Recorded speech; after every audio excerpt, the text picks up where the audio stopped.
Listen, I want you to feel that if you want to share something, please come this evening. As soon as Vince told me he wanted that date, I briefly realized why he wanted it.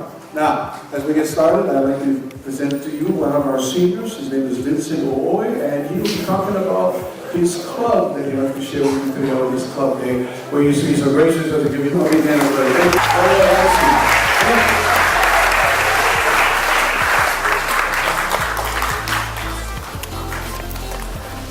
First and foremost, I want to thank Mr. Kahu Davis for giving me this opportunity to present in chapel today.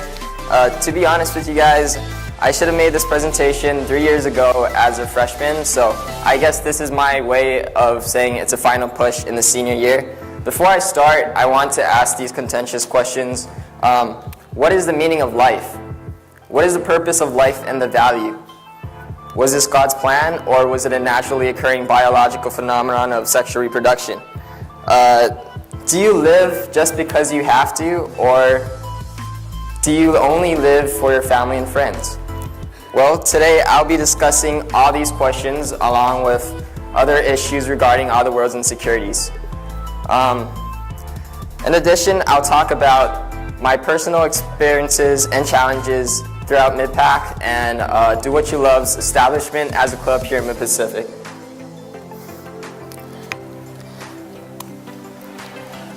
So here's my perspective on the value of life. Please note that this can differ among each individual, but this is what I came up with after 17 years of living. Live life to its fullest extent. So this phrase has been constantly repeated, but what does that mean? Well, I've broken it down into two separate categories, and that's happiness and experience.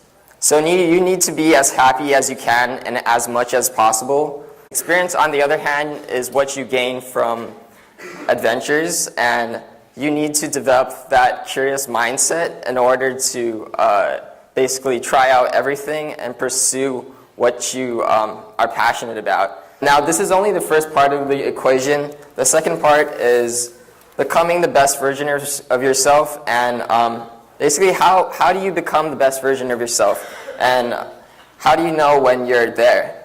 Well, that's when you tried everything, you gave yourself everything, and you tried your hardest, basically.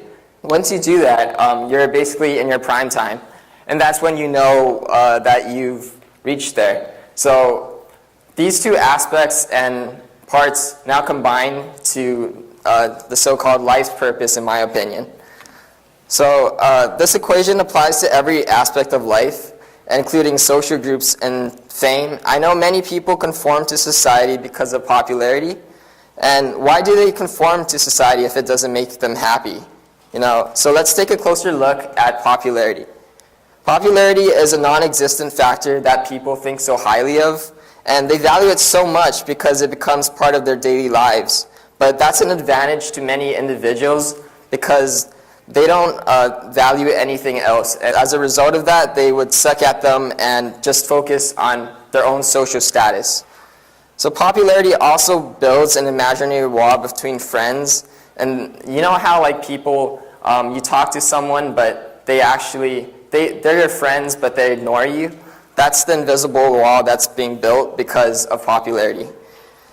And people in general think that conforming to society is so important, and they don't value the individuals that are close to them, such as your family and friends. And that's how they usually separate. So before you make any decision, think about yourself and know whether or not each decision improves your life. Do you think becoming a doctor or engineer or lawyer will improve your life if you don't enjoy what you do? And is standing out from the rest of the crowd such a deformity to society?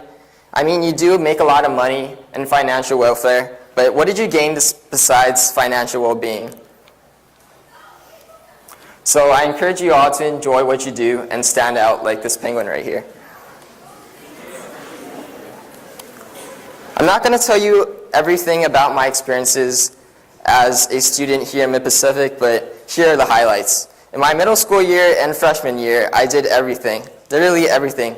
I joined numerous clubs, played several sports, and was involved in everything. I wanted to be a part of everything because I didn't know what I was passionate about, And this also relates to the first part of the equation I talked about earlier, which was experiencing life. You might not get it, but our time on earth is short, and I wanted to make the most of it. And also, on the other hand, it was also for college. One day in my sophomore year, I realized, what the heck? Why am I doing this stuff that I did not love to do? I realized that I was trying to be this model student for college, but why? Why do I have to sacrifice so much and everything for college? Man, college, you're not that important.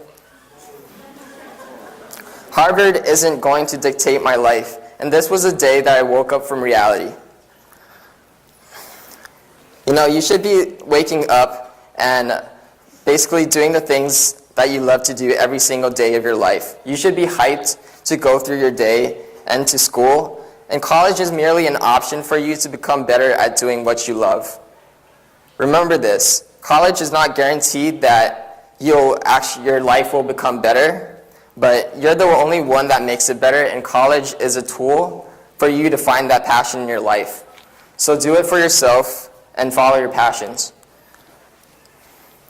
I quickly discovered that my passion wasn't actually focused on one specific thing, and that it was actually focused on everything. So this leads me to the question, is doing everything bad? And my answer to this is absolutely not. You're improving yourself when you try out the different aspects of life. Experiencing life, and you know that you'll always get better. So I know people are going to tell you to commit to a few things and get better at those. But why not try and excel at everything? Even if you're not better than someone else in one particular field, in their particular field, you'll still be better at them at everything else. So do what you want whenever you feel like it, if it is morally just. Most importantly, follow your passions as it will take you on an adventure. Now, the Dark Ages, my favorite topic. Believe me or not, I've been through a period of minor depression where everything became dark.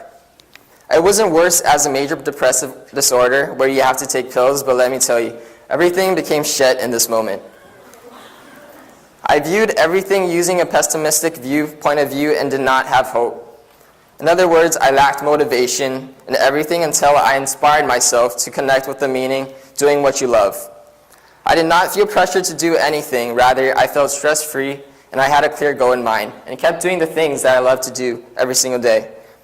So here's how I compare the haters in our daily lives. They're basically food for the beast, and you're the beast right there, curveballs for the batters, and fuel for the car. In my case, ironically, the amount of haters that I received in my lifetime over social media, reality, and throughout conversations can probably power an airplane. The next time you see your haters, thank them properly for acting as your fuel. Overall, I want you to remember this. Listen to yourself instead of others, as you're the ones that's letting those messages get to you. Whether or not verbal abuse affects you is your choice. So ban them from your life and let them be your motivator. So this is actually, if you guys read the summer reading, then you know it's a reference to Ready Player One. Sixers are basically those corporate people who stop at nothing to prevent the success of the protagonist. And basically, they're trying to get this prize, right? And the Sixers are trying to get this prize too. And haters are like that in real life too. They will stop at nothing to destroy you and get what you want. So because of America's freedom of speech, people are able to say anything to you, and therefore you need to block those words out and commit to your passion in any circumstance. So basically, if I listened to the haters in this community, then I wouldn't really discover who I really was, and all I can use is this quote: haters gonna hate no matter what you do. However, the awesome people are going to enter your life when you do something awesome. Big or small, just focus on yourself and drive towards your goal. This concept can also be applied to love as well. Many of you in the audience know this category very well. So you should know that love is like a drug. Last year, as a junior, I was attracted to a girl here at Mid-Pacific, or underclassmen, and there was something special about her. You know, I don't know what it was, but I think it was her alluring aura that I felt compelled to know more about. You know, and I decided to approach her. I got her number, but eventually it didn't work out, and I gave up.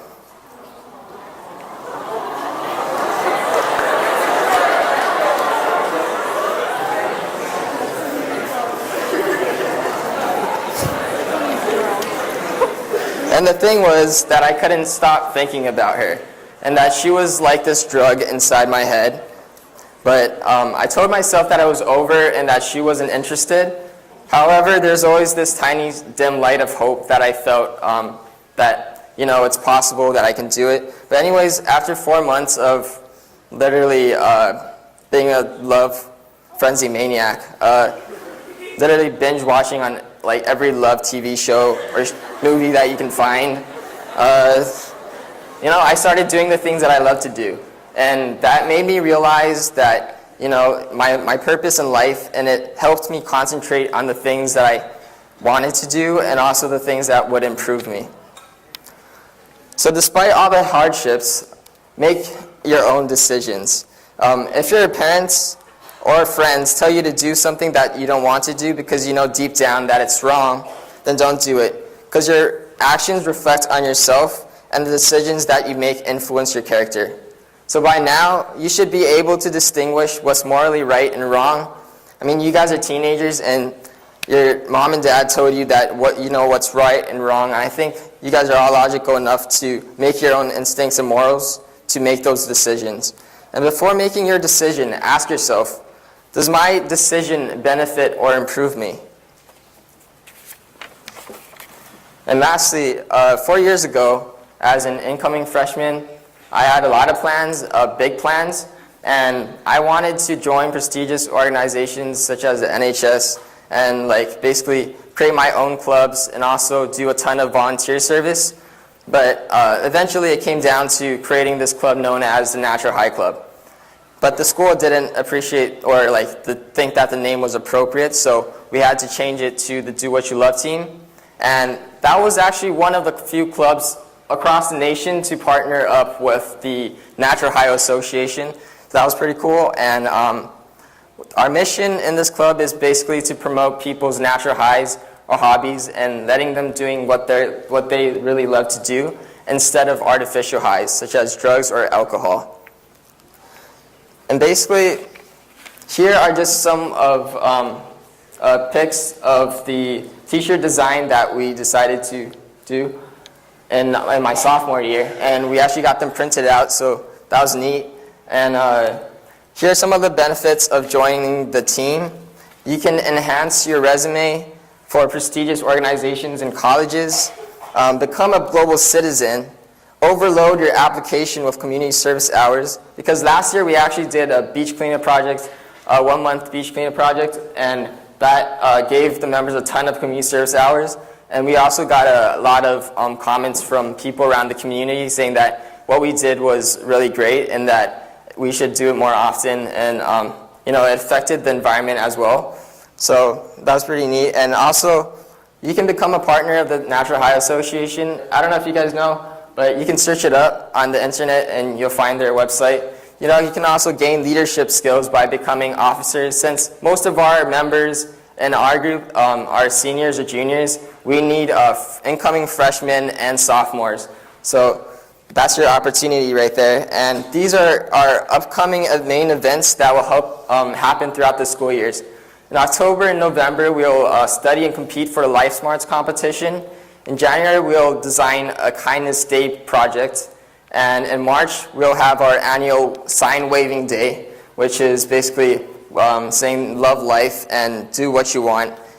And also in March, we'll have a Natural High video and essay contest.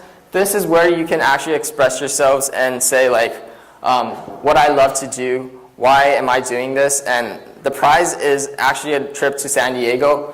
That's really cool. I've entered the contest before and I've become a finalist, but I've never actually went to San Diego. But they have secondary prizes also, such as GoPros and scholarship money. So these are some of the meeting infos. We usually meet Friday after schools at 2:30 p.m. and the meetings are usually twice every week, and we want people to naturally become happy because of their natural highs, not because of some artificial substance. And like basically the amount of members that we received or showed up in the first meeting was like really awesome, because I think it was like 30 members and it was a full house. I don't think that ever happened before, and I'm planning to maybe possibly have happen this year also. So if you're interested in joining, you can sign up over here in this area after, and just type in your email on my device and you're all set. And overall, this presentation was not solely about persuading you, the students, to join the team, but it's something that I want you guys to all take away from. You know, it's definitely true that joining our team will really enhance your resume while making you a global citizen, but this is about something more, a goal that can be achieved if your mindsets and ideals change. So always follow your heart, not the hopes of others. Be a risk taker and crawl out of your bubble. You know, that's the only way to better yourself, and you need to get out of your comfort zone. And when you do, you'll see changes in yourself. So I ask you all to defy the haters, do what you love, and love what you do. Thank you.